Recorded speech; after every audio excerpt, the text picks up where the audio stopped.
Time for another Subaru video. This one was a little bit of an interesting issue. The problem that we're having with this one, the customer complaint, is that there was a scraping noise as you drive and turn. So anyway, when you get in here, we addressed the brakes, or he did, and replaced the pads. I was thinking it was going to be the backing plate, the splash guard, but as it turns out it was the inner CV axle. And this is 1998. It's got a little bit of time and rust on it in the streets of Utah. You can see some of that evidenced around here. But what it is it's the actual CV axle splining as it joins to the output shaft here. So we're going to teach you how to do an axle on a Subaru. The first thing that's different about a Subaru CV axle is that they have roll pins that secure them to the shaft, and the shaft is female and the other part's male. You can see the little opening. So what I do is I have my own special CV axle driver tool that works for all kinds of different CV axles on Subarus, wherever it went. Do you see it? Or did I bring it out?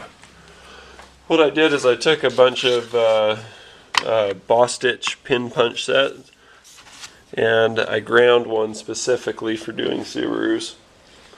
I'll show you what it looks like. So here's what the tool looks like. You can see that it used to be tapered, in fact all the way up to here, and then I put it on the grinder wheel and ground it down so that it's plenty long enough to get in through the toughest of them. And then I also cut off the edge of it. As you can see, that shining surface, I cut it so that it's flush for doing the ones on the passenger side. So what you do is you come in here and then use a small hand sledge and you just drive the pin in through this hole that you see there, and then it comes out the other side. Usually what I'll do is I'll drive the pin in partially. You can see this one's coming out here. I'll drive the pin in partially on the one to be installed, and then once it's down in here, then I'll hammer it through till it's flush. So once you have the pin off on the inside, or at any point, you just take the pin off, take the wheel off, take the nut out here. It's 32 millimeter. It's a notched one, and you don't have to hammer this back out. Just hit the reverse. Your new one comes with a nut. You don't got to worry about it.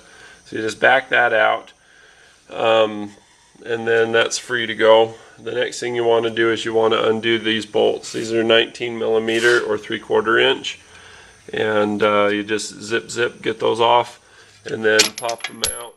The bottom one comes out easy, no problem. Before pulling the top one out, you want to mark the rotation of this bolt. This one gets held by the wrench before you take that off. This is a cam bolt, which affects the in and out movement alignment of the wheel. I'm drawing blanks here. It's camber is the word I'm looking for. So, and you'll notice when you pull this off that it's got a washer here. So save the washer, set that aside, get your small hand sledge. Try to hold something still so you don't get sick. So you knock that out, set it aside with your bolts, and then this gives you just enough movement to where you can pull that inboard joint off. Let me show you what that looks like from underneath. If I shine it on it, or shine a light on it, I should be able to show you. See, it's already come apart just a little bit, and then we've got some more room as this collapses right here with the boot. Let me show you what I mean. So I'll reach around the lower control arm, grab the boot, and then it just comes right off. As you can see, kind of can't. So set that down to the inside. This isn't like a lot of other cars where you have to, like a Honda or whatever, you got to undo this. If you wanted more room, you can turn the wheel to the left, and then this one will come out and give you more room if you need it. In this case, I don't think we do. So I take my thumb, push on the axle this way, and then reach through here and grab the joint here, and then wiggle it out. and then kind of go back and forth to get it out the rest of the way. And we're out. Just pull it through.